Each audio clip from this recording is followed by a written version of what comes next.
tôi chỉ cho các họ tôi luôn là nó xì khẩu vị nữa.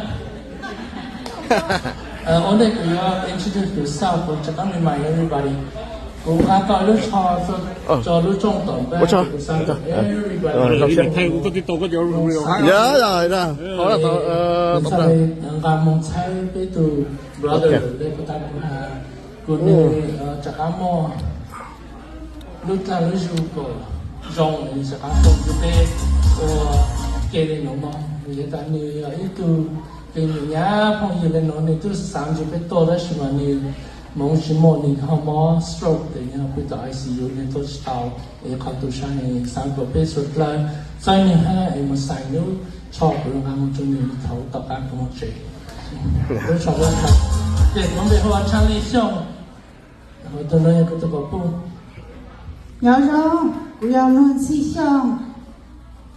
We're the first monk with if I'm not mistaken. So yeah, it's already very lot the 2025 now.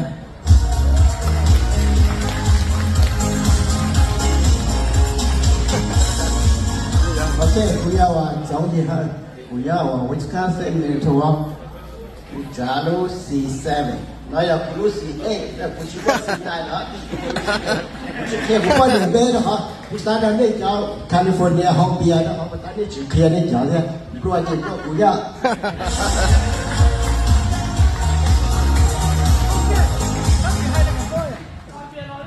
Bà chính cha, nè bà chính cha, nè lúc bây hôm mình va, cái con Milwaukee Wisconsin tua, cái cháu C8.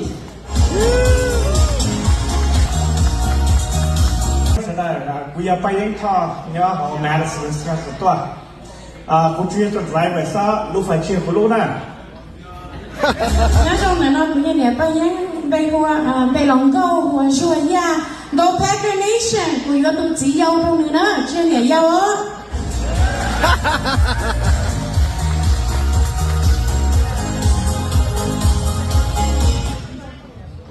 Bây giờ bây giờ đang có sinh thọ bây giờ bây giờ Minnesota đó là cũng chịu bang Wisconsin tôi để represent bang Wisconsin nè. We are the only one who continue more provide cho nên cái cuộc bao nhau lúc chuyện này.